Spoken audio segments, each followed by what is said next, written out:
യഹസ്കേൽ അധ്യായം 37. യഹോവയുടെ കൈ എൻ്റെ മേൽ വന്നു. യഹോവയുടെ ആത്മാവിൽ എന്നെ പുറപ്പെടുവിച്ച് താഴ്വരയുടെ നടുവിൽ നിർത്തി. അത് അസ്ഥികൾ കൊണ്ട് നിറഞ്ഞിരുന്നു. അവൻ എന്നെ അവയുടെ ഇടയിൽ കൂടി ചുറ്റി ചുറ്റി നടക്കുമാറാക്കി. അവ താഴ്വരയുടെ പരപ്പിൽ എത്രയും അധികമായിരുന്നു. അവ ഏറ്റവും ഉണങ്ങിയുമിരുന്നു.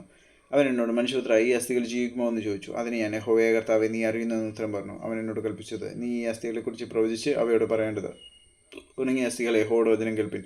യഹോവയായ കർത്താവ് ഈ അസ്ഥികളോട് ഇപ്രകാരം അരുളിച്ചെയ്യുന്നു, നിങ്ങൾ ജീവിക്കേണ്ടതിന് ഞാൻ നിങ്ങളെ ശ്വാസം വരുത്തും. ഞാൻ നിങ്ങളുടെ മേൽ ഞരമ്പ് വെച്ച് മാംസം പിടിപ്പിച്ച് നിങ്ങളെ തൊക്കുകൊണ്ട് പൊതിഞ്ഞ് നിങ്ങൾ ജീവിക്കേണ്ടതിന് നിങ്ങളെ ശ്വാസം വരുത്തി. ഞാൻ യഹോവ എന്ന് നിങ്ങൾ അറിയും.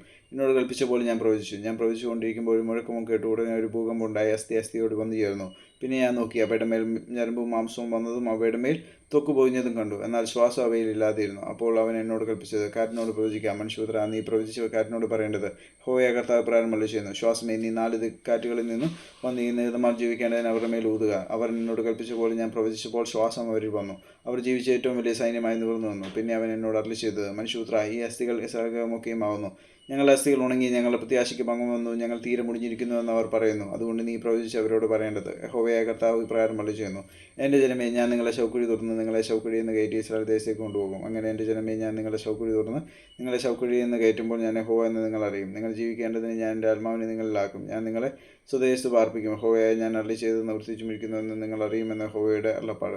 യഹോവയുടെ അരുളപ്പാട് എനിക്കുണ്ടായെന്നാൽ, മനുഷ്യപുത്രാ, നീ ഒരു കോലെടുത്ത് അതിന്മേൽ യഹൂദയ്ക്കും അവനോട് ചേർന്നിരിക്കുന്ന ഇസ്രായേൽ മക്കൾക്കും എന്ന് എഴുതി വെക്കാം. പിന്നെ മറ്റൊരു കോലെടുത്ത് അതിന്മേൽ എഫ്രൈമിൻ്റെ കോലായ യോസഫിനും അവനോട് ചേർന്നിരിക്കുന്ന ഇസ്രായേൽ ഗൃഹത്തിനൊക്കെയും എന്ന് എഴുതി വെക്കാം. പിന്നെ നീ അവയെ ഒരു കോലായി ഒന്നോടൊന്ന് ചേർക്കുക. അവ നിന്റെ കയ്യിൽ ഒന്നായിത്തീരും. ഇതിൻ്റെ താല്പര്യം എന്തെന്ന് നീ ഞങ്ങളെ അറിയിക്കില്ലയോ എന്ന് നിന്റെ സ്വജാതിക്കാർ നിന്നോട് ചോദിക്കുമ്പോൾ നീ അവരോട് പറയേണ്ടത്, യഹോവയായ കർത്താവ് ഇപ്രകാരം അരുളിച്ചെയ്യുന്നു, ഞാൻ എഫ്രൈമിൻ്റെ കയ്യിലുള്ള യോസഫിൻ കോലിനെയും അവനോട് ചേർന്നിരിക്കുന്ന ഇസ്രായേൽ ഗോത്രങ്ങളെയും എടുത്ത് അവരെ അവനോട് യഹൂദയുടെ കോലിനോട് തന്നെ ചേർത്തൊരു കോലാക്കും. അവരെൻ്റെ കയ്യിൽ ഒന്നായിരിക്കും.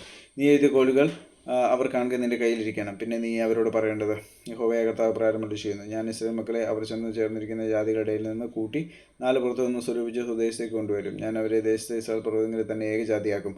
ഒരേ രാജാവ് അവർക്ക് എല്ലാവർക്കും രാജാവായിരിക്കും. അവർ ഇനി 2 ജാതിയായിരിക്കില്ല, 2 രാജ്യമായി പിരിയുകയുമില്ല.